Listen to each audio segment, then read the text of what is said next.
నమస్తే, welcome to meta news. ముందుగా ఈ వీడియోని లైక్ చేయండి, షేర్ చేయండి. మరిన్ని ఇంట్రెస్టింగ్ పొలిటికల్ అప్డేట్స్ కోసం మెటా న్యూస్ని సబ్స్క్రైబ్ చేయండి. ఇక మ్యాటర్లోకి వచ్చేస్తే, ఎన్నికల వ్యూహకర్త ప్రశాంత్ కిషోర్ నోట వచ్చిన ఒక మాట వైసీపీని షేక్ చేస్తుంది. వచ్చే ఎన్నికల్లో వైసీపీ ఘోరంగా ఓడిపోతుందన్న పీకే వ్యాఖ్యలతో వైసీపీ మంత్రులు, నేతలు బెంబేలెత్తిపోతున్నారు. వైసీపీ ఓడిపోవడం ఖాయమన్న పీకే ఎందుకు ఓడిపోతుందో కారణాలు కూడా చెప్తూ జగన్ పాలనను తూర్పారబట్టారు.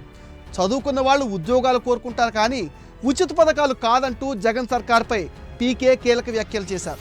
ప్రజలు అభివృద్ధికే ప్రాధాన్యం ఇస్తారని, సంక్షేమ పథకాల వల్ల ఓట్లు పడవని ప్రశాంత్ కిషోర్ వ్యాఖ్యానించారు.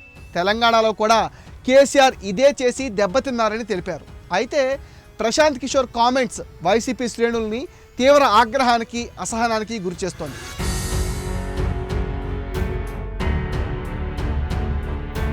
మంత్రులు పీకేను ఇష్టారీతిగా దూషిస్తున్నారు. పార్టీ పెట్టి బొక్కబోరలా పడ్డాడని, ఆయనకు ఏపీ రాజకీయాలతో సంబంధం ఏమిటని తిట్టిపోస్తున్నారు.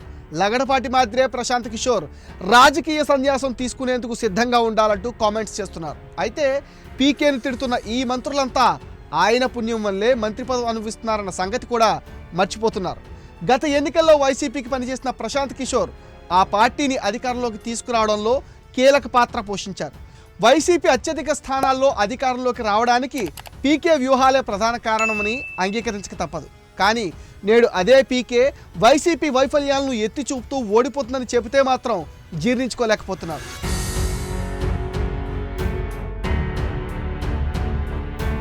పశ్చిమ బెంగాల్, తమిళనాడు ఎన్నికల తర్వాత రాజకీయ వ్యూహకర్త బాధ్యతల నుంచి పీకే తప్పుకున్నారు.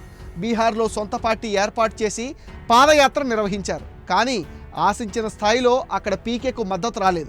తెలంగాణలో కొద్ది రోజులు కేసీఆర్కు అనుకూలంగా పనిచేశారు. తాజాగా ఏపీలో టీడీపీ అధినేత చంద్రబాబుకు మద్దతుగా నిలిచారు.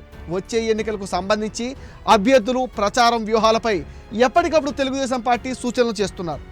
రాష్ట్రంలోని రాజకీయ పరిణామాలను నిశితంగా గమనిస్తున్న ప్రశాంత్ కిషోర్ వచ్చే ఎన్నికల్లో వైసీపీకి ఘోర ఓటమి తప్పదని తేల్చారు. అయితే ప్రశాంత్ కిషోర్ కామెంట్స్ను వైసీపీ శ్రేణులు బయటకు కొట్టిపారేస్తున్నా ఓటమి భయం పట్టుకుందనేది మాత్రం చాలా స్పష్టంగా కనిపిస్తుంది. అందుకే పీకే పైన మంత్రులు అసహనం వ్యక్తం చేస్తున్నారని టీడీపీ, జనసేన శ్రేణులు కౌంటర్ ఇస్తున్నారు. ఇది మెటా న్యూస్ అప్డేట్. ఈ వీడియోను తప్పకుండా లైక్ చేయండి, షేర్ చేయండి. మరిన్ని ఇంట్రెస్టింగ్ పొలిటికల్ అప్డేట్స్ కోసం మెటా న్యూస్ని సబ్స్క్రైబ్ చేయండి. అండ్ మీ విలువైన ఒపీనియన్ని కామెంట్ సెక్షన్లో పోస్ట్ చేయడం మర్చిపోవద్దు.